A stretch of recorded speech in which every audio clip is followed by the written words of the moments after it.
우리 교회는 내일부터 한 주간 새벽맞이 특별 새벽기도회를 엽니다. 새해를 맞이하여 첫 번째 맞이하는 특별 새벽기도회이면서 또 새봄을 여는 시점에 맞이하는 특별 새벽기도회이기에 3월 초에 열리는 새봄맞이 특별 새벽기도회에는 해마다 많은 분이 관심을 보여주고 있습니다.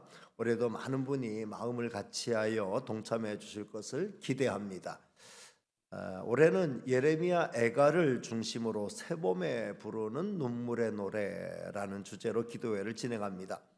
새로운 시작을 위해 기도하는데 웬 눈물 타령이냐고 의문을 품는 분들이 계실 수 있습니다.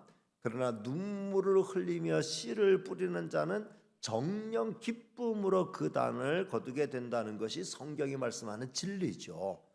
지금은 예레미야의 심정으로 눈물을 흘리며 기도해야 할 때가 맞습니다. 우리 기도하는 집사님도 지금이야말로 눈물 흘려 기도해야 될 때임을 고백을 했습니다. 예레미야는 개인에게 닥친 불행으로 인해 눈물을 흘리지 않았습니다. 예루살렘 성전이 이방인에 의해 철저히 회파되고 예루살렘 성이 박살나고 하나님의 택한 백성이 처절하게 피 흘려 죽거나 포로로 끌려가는 모습을 보고 눈물을 흘리지 않을 수 없었습니다. 그러나 예레미야의 그 선자의 눈물은 비통함에 흘리는 눈물로 그치지 않았습니다. 그의 눈물은 이내 눈물의 기도로 바뀐 거죠. 그리고 완전히 무너져 내린 절망의 환경에서 희망의 한 줄기 빛을 발견하게 되었습니다. 그는 이 빛을 쫓아서 간절한 눈물의 기도를 이어갈 수 있었습니다. 예레미야의 눈물의 기도는 마침내 응답의 결실을 거두게 되었죠. 물론 그 응답은 예레미야가 생존에 있을 때 당장 이루어지지는 않았습니다. 70년 후에야 극적으로 이루어졌습니다. 그러나 예레미야 선자는 하나님이 주신 응답의 메시지를 미리 받을 수 있었습니다. 예레미야는 이 희망을 간직하고 편히 눈을 감을 수 있었던 거죠. 기도의 응답은 두 가지 방식으로 주어집니다. 첫 번째는 기도한 대로 당장에 이루어지는 거죠. 문제 해결을 위해 기도했더니 당장에 문제가 해결되는 시기죠. 일반적으로 우리는 이렇게 기도의 응답이 있을 때 기도가 응답이 됐다고 이렇게 생각합니다. 그리고 그렇게 응답되기를 위해서 우리는 열심히 기도하고 간절히 사모하죠. 그러나 그것만이 기도의 응답이 아니라는 거예요. 두 번째 응답의 방식이 있는데 하나님이 약속의 말씀으로 응답을 주시는 것입니다. 예레미야 선자가 받은 응답이 이런 거죠. 구약의 수많은 선자가 이런 응답을 받았습니다. 그리고 그 응답을 붙들고 하나님이 약속하신 말씀을 힘있게 전파한 거죠. 하나님이 오늘날 기도하는 우리에게 주신 응답도 이 두 가지 방식 중 하나입니다. 그런데 어떤 응답이든지 그 응답은 귀한 거예요. 이런 응답은 오직 기도하는 자만이 누릴 수 있는 은택이죠. 따라서 새벽을 깨워 기도하는 대열에 많이 동참하시기를 바랍니다. 눈물로 씨를 뿌리게 되었을 때 정령 풍성한 열매를 거두게 된다라는 그 기쁨을 맛보는 저와 여러분 다 되시기를 주님의 이름으로 축복합니다. 자, 오늘 말씀 사도 바울이 데살로니가 지역을 직접 방문할 기회를 여러 차례 문을 두드렸지만 끝내 문이 열리지 않기에 이제 바울을 대신할 만한 사람으로 믿음의 아들인 디모데를 보내기로 결정한 그 이야기를 하고 있습니다. 자, 1절부터 2절 상반절까지 말씀을 띄워드립니다. 같이 읽습니다. 시작. 이러므로 우리가 참다 못하여 우리만 아데네에 머물기를 좋게 생각하고 우리 형제 곧 그리스도의 복음을 전하는 하나님의 일꾼인 디모데를 보내노니. 당시 바울 일행은 아데네에 머물고 있다는데 아데는 지금의 아테네를 말합니다. 아테네. 지금 데살로니가 교회는 데살로니키. 지금 다 현재 지명으로 불리고 있는 곳이죠. 사실 아테네에서 데살로니가까지는 그렇게 먼 거리는 아니에요. 차로 이동한다고 하면 몇 시간이면 갈 수 있는 그런 거리입니다. 그러나 당시는 지금과 같은 교통수단이 없었죠. 그래서 사도 바울은 디모데를 자기를 대신해서 보내기로 결정한 거죠.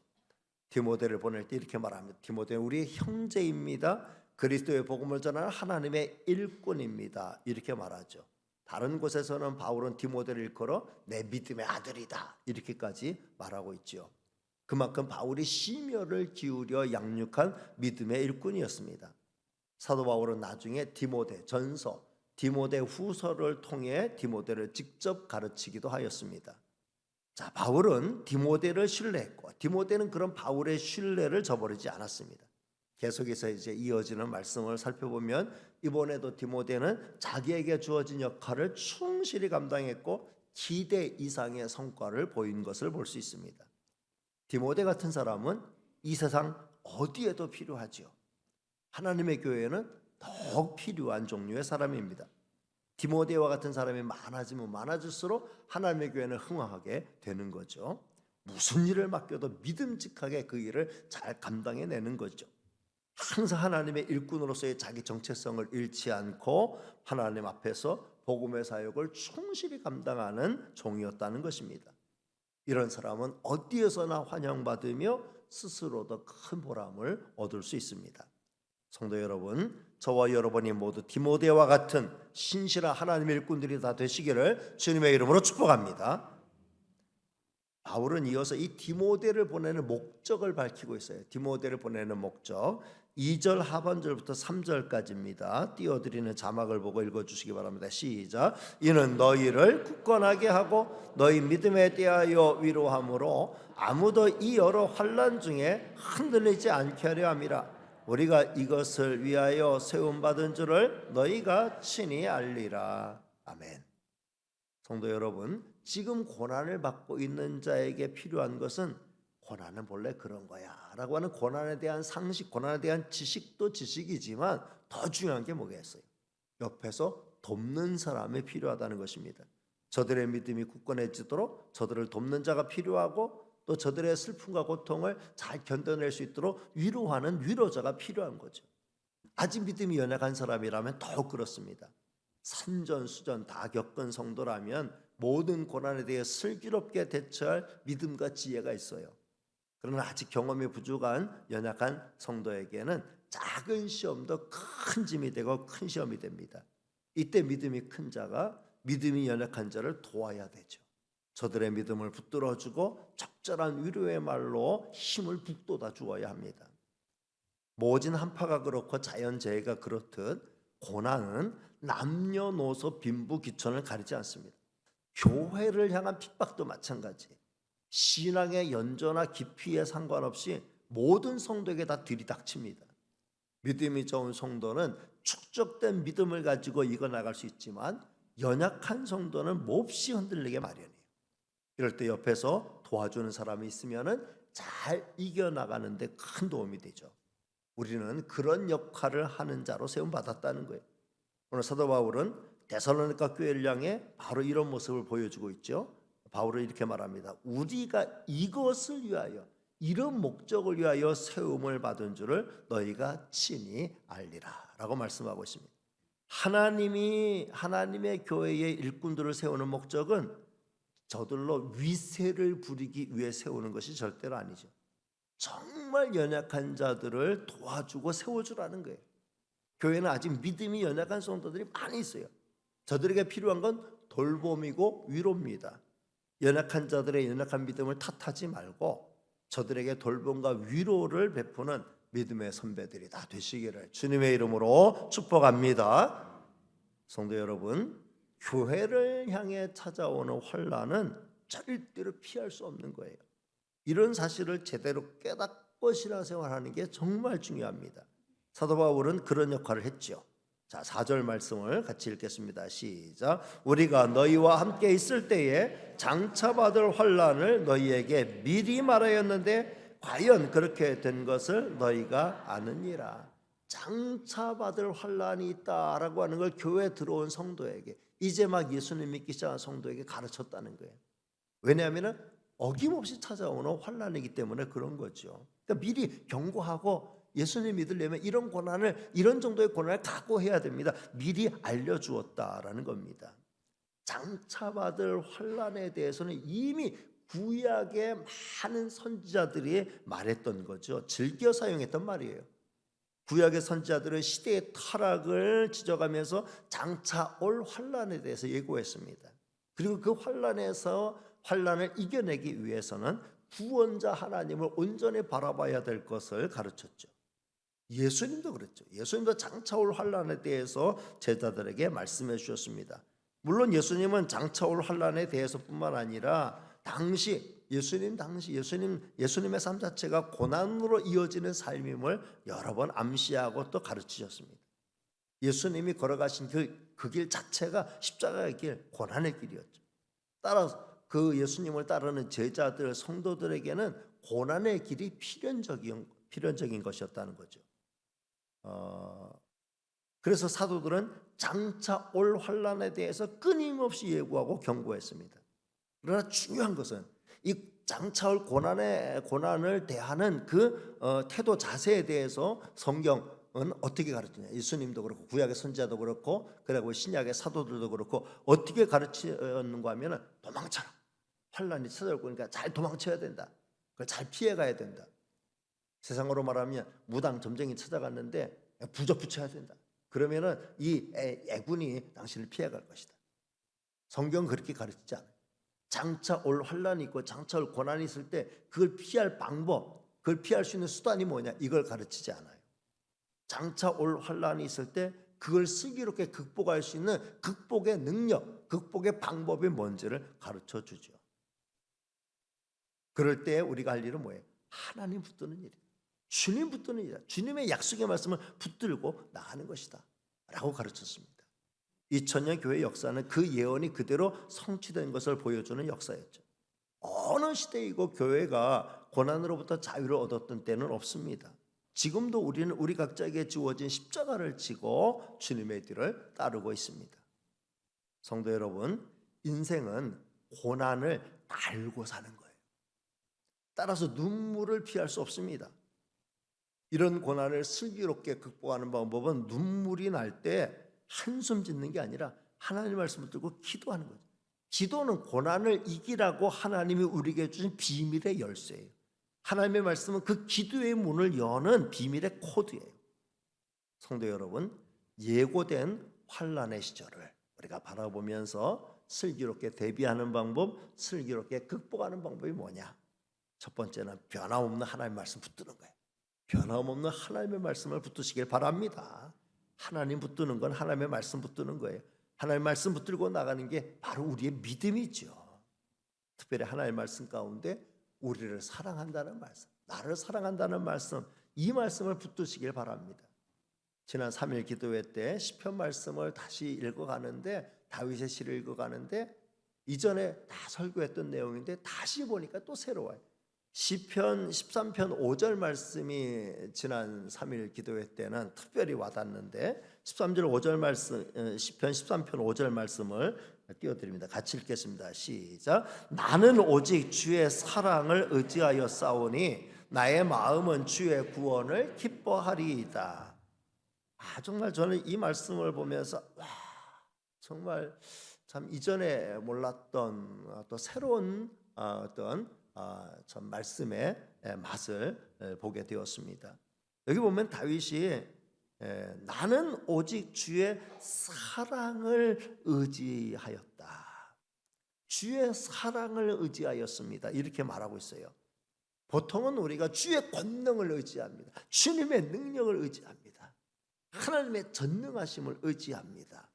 그렇게 말하죠. 근데 다윗은 나는 주의 사랑을 의지하였습니다. 이렇게 말하고 있어요. 정말 대단히 특별히 하게 이렇게 느껴진 거죠. 귀하게 느껴진 겁니다.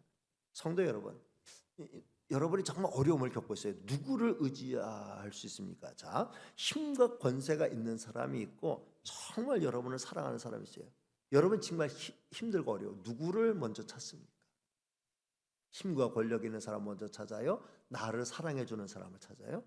나를 사랑해 주는 사람을 찾죠. 당연히 후자입니다. 우리가 정말 어렵고 힘들 때 우리는 사랑하는 사람을 찾아요. 근데 그 사랑하는 사람이 무궁한 힘과 능력을 가진 분이라면 어떨까요? 정말 내가 내 속사정을 다 말하고 내 어려운 형편을 다 말하고 정말 나를 진짜 아끼고 사랑해 줄 것을 믿고 찾아간 그분이 정말 대단한 능력이 있고 내 문제를 충분히 해결할 수 있는 능력 있는 분이라면 어떨까요? 그럼 뭐 두말할 필요 없죠. 하나님이 저와 여러분에게 그런 분이신 줄로 믿습니다. 다윗은 전능하신 하나님, 권능의 하나님, 능력의 하나님 다 알지만 무엇보다도 하나님은 자기를 사랑해 주신 하나님, 나를 아끼고 사랑해 주시는 하나님으로 알았기에 나 하나님의 사랑을 의지하였습니다. 이렇게 고백한 거예요. 여러분 힘들고 어려울 때 나를 사랑하는 주님을 의지하시기를 바랍니다. 하나님 우리 얼마나 사랑하셨어요? 독생자를 내주셨잖아요. 예수님은 우리를 어떻게 사랑하셨어요? 우리의 허물 가지고 십자가에서 자신을 통째로 내주셨어요. 그러면서 우리를 향한 하나님의 사랑을 입증해 주셨어요. 우리는 그 은혜와 사랑을 힘입고 살아가는 사랑 먹고 사는 사람이에요. 정말 힘들고 어려울 때 나를 사랑하는 주님을 의지하는 저와 여러분이 되시길 바랍니다. 따라합니다. 나는 오직 주의 사랑을 의지합니다. 한 번 더 합니다. 나는 오직 주의 사랑을 의지합니다. 네, 전능하신 하나님, 권능의 하나님, 능력의 하나님 찾기 전에 나를 사랑하는 주님을 떠올리고 나를 사랑하는 주님을 부르고 주여 하면서 하나님 앞에 나가는 저와 여러분이 다 되시기를 주님의 이름으로 축복합니다. 두 번째는 하나님께 이 하나님을 찾았기 때문에 의지하였기 때문에 이제 아뢰는 거죠. 하나님께 매달려 아뢰는 거예요. 연약한 우리가 하나님을 굳게 믿는 것은 그걸 내가 하나님을 향한 진실한 믿음을 가지고 있다는 걸 보여주는 것은 하나님을 찾아 기도하는 거예요. 믿음이 있다 하면서 기도하지 않는 건 믿음이 없는 것과 같은 거예요.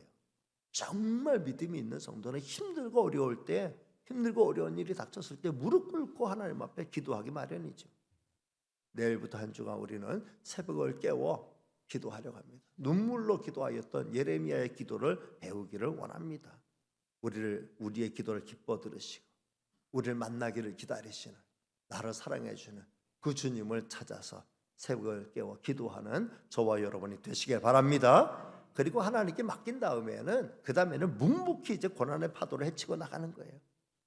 나를 사랑하시는 주님을 신뢰하고 하나님께 모든 문제를 맡기고 난 다음에는 이제 하나님이 응답해 주실 때를 기다리면서 고난의 파도를 헤치고 나가는 거죠. 불평과 원망은 전혀 도움이 되지 않아요. 저나 위복을 믿고 하나님을 신뢰하는 것이, 그것이 바로 우리가 가야 할 길이라는 거예요. 그 길 끝에 우리는 밝은 아침을 맞이하게 될 줄로 믿습니다. 마침내 그 고난을 통과하지 않았더라고 하면 절대로 도착하지 못할 곳에 도착해 있는 자기를 발견하게 될 것입니다. 말씀을 맺습니다. 오늘은 사도 바울이 환난을 앞에 두고 데살로니가 교회를 돕기 위해 신실한 하나님의 일꾼인 디모데를 파송하는 내용을 살펴봤어요. 오늘 말씀을 통해 저는 다음 몇 가지를 마음에 담아가지고 앞으로 우리의 삶에 적용하며 살면 좋겠어요. 말씀을 맺는다 하니까 이제 끝날 거다라고 생각하는데 이제부터 적용이 시작이 되는 거죠. 절반 끝났다는 얘기예요.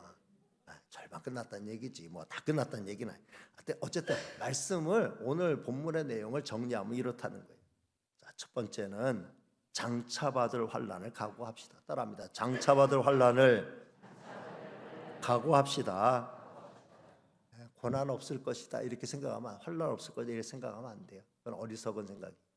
욥기는 인생은 고난을 위하여 태어났다고 밝히고 있죠.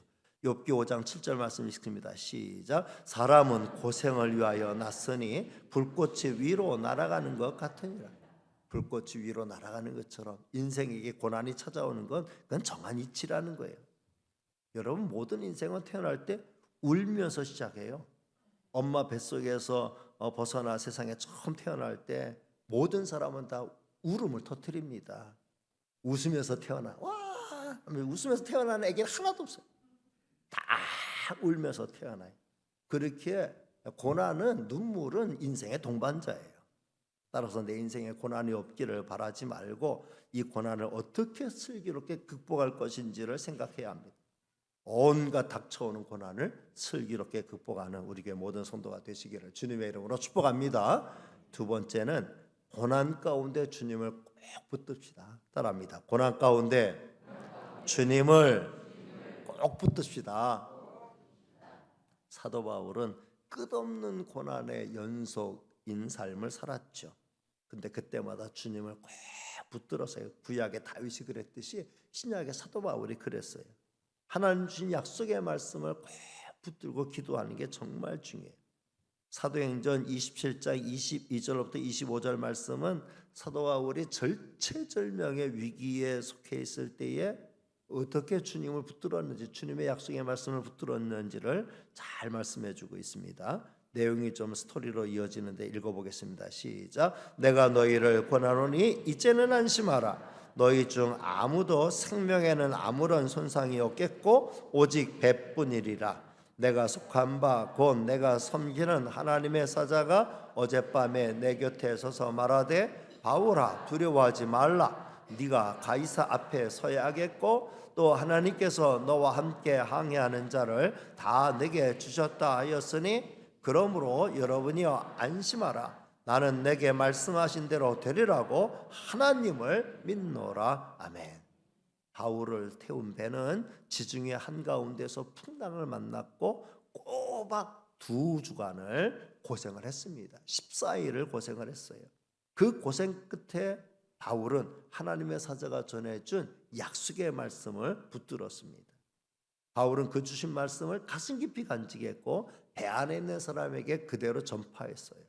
그리고 결과적으로 그 말씀대로 그 믿음대로 배는 다 파손되었지만 배 안에 타고 있던 모든 사람들은 다 구조되는 기적을 얻게 된 거죠. 성도 여러분, 사도 바울은 주님의 사자가 전해준 말씀을 끝까지 붙들었습니다. 성도 여러분도 하나님이 약속하신 말씀을 붙들고 매달리는 게 고난을 당하는 성도가 그 고난을 이기는 가장 중요한 방법이라는 거예요. 많은 말씀 가운데 여러분에게 자주 소개하는 말씀이지만 로마서 8장 28절 말씀을 소개하고 싶어요. 이 말씀을 꼭 붙드시길 바랍니다. 시작. 우리가 알거니와 하나님을 사랑하는 자 곧 그의 뜻대로 부르심을 입은 자들에게는 모든 것이 합력하여 선을 이루느니라. 모든 게 합력하여 선을 이루도록 하나님은 큰 그림, 빅피처를 그려가고 계시는 거예요. 하나님은 우리가 겪는 모든 고난 가운데 단 하나도 허투루 버리지 않으시고 멋진 그림을 그려가는데 사용하신다는 거예요. 그러니 인생의 큰 그림을 그려가는데 고난은 필수라는 거예요. 한 구절도 소개합니다. 베드로전서 5장 10절 말씀. 이 말씀도 고난당하는 성도에게 큰 위로가 되고 힘이 되는 말씀이에요.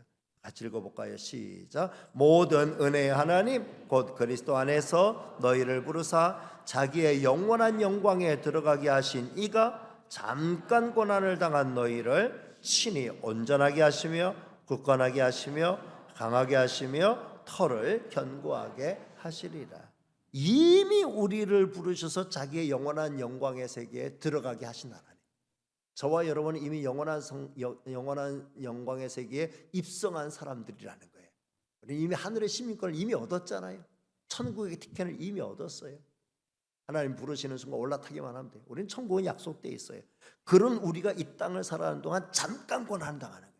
잠깐 고난당하는데 그 잠깐 고난당하는 동안 그 고난을 통해 우리를 온전하게 하시고 굳건하게 하시고 강하게 하시고 털을 견고하게 만들어 주신다라는 겁니다. 흔히 비온 뒤 땅이 굳어진다라고 말하는 그 고난의 원리가 우리에게도 해당된다라는 말씀이죠. 세 번째, 고난받는 자를 보면 옆에서 도와줍시다. 따라합니다. 고난받는 자를 보면 옆에서 도와줍시다. 같이 기도해주고 같이 위로해줘야 됩니다. 나는 저들이 당하는 고난에서 열애가 되었으니 천만다행이다 라는 생각에서 벗어나야 합니다. 언제 그 고난의 여파가 나에게 닥칠지 우리는 아무도 몰라요. 그러니 고난받는 사람을 보면 내 일을 당한 것처럼 불쌍히 여기는 생각을 가지고 도와줄 생각을 가져야 되고 위로를 베풀어 줘야 한다는 거예요. 우리는 이 일을 하라고 세움받은 하나님의 일꾼들이라는 거죠. 지금 우리 교회도 여러 가지 어려움을 겪고 있는 성도님들 계시죠. 우리가 할 일이 뭐예요? 그들을 위해 기도해 주는 거예요. 기도해 줘야 돼. 지금 우리가 기도해 줘야 될 사람들이 여러분 계셔요. 특별히 이제 내일부터 한 주간 동안 집중해서 우리 교회 성도들 가운데 고난을 겪고 있는 성도를 위해서 눈물로 기도하고 하나님의 은혜와 은총을 구하고 도움을 구하는 저와 여러분이 되시기를 바랍니다. 나라와 민족을 위해서도 기도해야 되겠고 정말 이 땅의 교회를 위해서도 우리가 기도해야 돼. 기도해야 될 숙제가 많아요. 또 이 힘든 세상을 이제 헤쳐나가야 되는 새학년 새학기를 맞이하는 우리 자녀들을 위해서 눈물로 씨를 뿌리는 부모가 있을 때 좋은 열매를 거두게 될 줄로 믿습니다. 이를 위해서 기도하자는 거예요. 그리고 옆에서 위로해 주는 거죠. 정말 힘들고 어려운 일 겪고 있는 성도들 있을 때 내일처럼 생각하고 찾아가서 위로해 주는 것이 우리가 꼭 해야 될 일이다. 마지막 네 번째는 흔들리지 않는 믿음의 소유자가 됩시다. 따라합니다. 흔들리지 않는 믿음의 소유자가 됩시다. 오늘 말씀의 제목도 그거잖아요. 바울이 정말 이 데살로니가 교회 연약한 성도를 생각할 때 이제 앞으로 여러 가지 환난, 예고된 환난이 시리즈로 찾아올 텐데 그 환난을 잘 견디고 저들이 흔들리지 않는 믿음을 가져야 되는데 흔들리지 않는 믿음을 갖게 하기 위해서 내가 찾아가면 좋겠는데 내가 가려고 하니까 길은 번번이 막히니 내가 믿고 보낼 수 있는 디모데를 보내서 이 역할을 감당하게 하려고 하겠다. 그래서 저들에게 다가올 환난에 대해서 이상하게 생각하지 말아라. 그리고 그 환난에 대해서 정말 더 주님 붙들고 말씀 붙들고 기도하면서 이겨나가라. 흔들리지 않는 믿음의 사람이 되라고 격려하기 위해서 디모데를 보냈다. 이렇게 말하지 않습니까? 2000년 교회 역사는 이 믿음을 가지고 버텨온 거죠. 교회를 통해서 얻게 되는 믿음은 반대로 말하면 모든 시련을 이길 힘을 얻게 하는 거예요. 여러분 2000년 교회 역사는 정말 모든 고난과 싸워서 승리한 역사인 줄로 믿습니다. 그 어떤 DNA가 오늘 우리에게도 있는 거예요. 그러니 이 땅의 교회는 어떤 시련이 닥쳐와도 그걸 이겨낼 수 있는 거예요. 여러분도 그 사실을 굳게 믿고 시련 두려워하지 말고 고난 두려워하지 말고 슬기롭게 극복해 나가는 성도가 되시길 바랍니다. 흔히 아브라함을 믿음의 조상이라고 말하잖아요. 아브라함은 정말 여러 가지 고난 가운데 흔들리지 않는 믿음을 끝까지 보여줬어요. 믿음의 끝판왕이다 이렇게 말할 수도 있죠. 아브라함이 보여준 대표적인 믿음을 로마서 4장 19절로부터 22절은 이렇게 소개하고 있습니다. 자, 이 말씀 같이 읽겠습니다. 시작. 그가 100세나 되어 자기 몸이 죽은 것 같고 사라의 태가 죽은 것 같음을 알고도 믿음이 약하여지지 아니하고 믿음이 없어 하나님의 약속을 의심하지 않고 믿음으로 견고하여져서 하나님께 영광을 돌리며 약속하신 것을 또한 능히 이루실 줄을 확신하였으니 그러므로 그것이 그에게 의로 여기졌느니라. 아브라함은 99세가 되도록 약속의 아들을 얻지 못했죠. 하나님의 약속을 철석같이 믿고 달려온 지 25년이 흘렀어요. 그 사이 자기도 늙고 10살 아래인 자기 아내도 늙었어요. 두 늙은 부부 사이에 옥동자가 태어난다는 거 일반 상식으로는 이건 뭐 도무지 불가능한 거였어요. 그러나 아브라함은 끝까지 약속의 하나님을 믿었다는 거죠. 모든 상황보다 더 크신 하나님을 굳게 믿은 거예요. 하나님을 더 크게 본 거예요. 그것이 아브라함이 보여준 흔들리지 않는 믿음이었어요. 하나님을 향한 철저한 신뢰였어요. 그럴 때 하나님께서 그 아브라함의 믿음을 보시고 너는 의로운 자다. 너는 의로운 자다. 하나님이 인정해 주신 거예요. 아브라함만 그러겠습니까? 모든 믿음의 선조들은 여러 가지 시련들을 다 겪어왔어요. 근데 그 가운데 흔들리지 않았어요. 흔들리지 않는 믿음을 가지고 하나님께 집중하며 나갈 때 그 모든 시련들은 저들은 슬기롭게 극복할 수 있었고 마침내 승리할 수 있었다는 것이죠. 요셉 같은 경우도 참 얼마나 큰 시련을 겪었어요. 정말 그 인생 꽃다운 나이에 17살 나이에 애굽의 노예로 팔려가고 그 인생이 하나님이 약속하신 꿈을 이루는 인생으로 애굽의 종으로 팔려가면서 열려지게 되리라고는 아무도 짐작할 수 없었어요.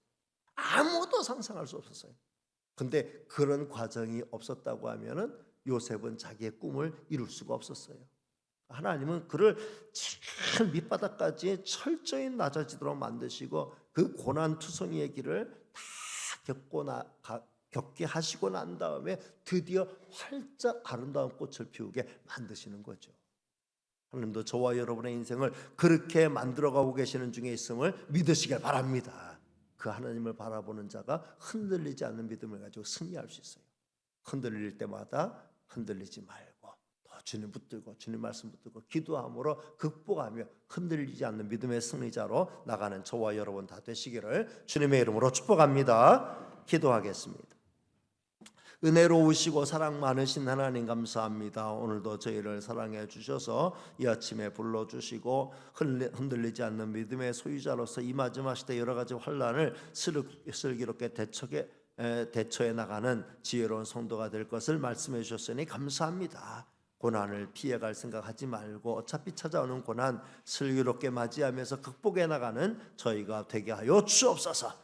고난보다 크신 능력의 하나님을 의지하고 무엇보다 나를 사랑하시는 주님을 의지하며 하나님께 맡기며 하나님 붙들며 기도하면서 이겨나가는 저희가 되게 하여 주옵소서. 그래서 마침내 전화위복의 축복을 경험하도록 도와주옵소서. 지금도 여러 가지 시련 중에 있는 성도들을 불쌍히 여겨 주옵소서. 갑자기 닥친 시련 때문에 당황하는 성도들 하나님이여 곁에서 붙잡아 주시고 위로하여 주시고 말씀하여 주시고 기도할 때 하나님 들으시고 응답하여 주옵소서. 주의 기적을 보게 하여 주옵소서. 내일부터 한 주간 동안 새벽을 깨워 기도하려고 합니다. 예레미야가 나라와 조국을 위하여 기도하였던 눈물의 기도를 본받아 우리도 기도하며 나가려고 합니다. 함께 하시고 은혜 더하여 주시옵소서. 모든 말씀 예수님의 이름으로 기도하옵나이다. 아멘.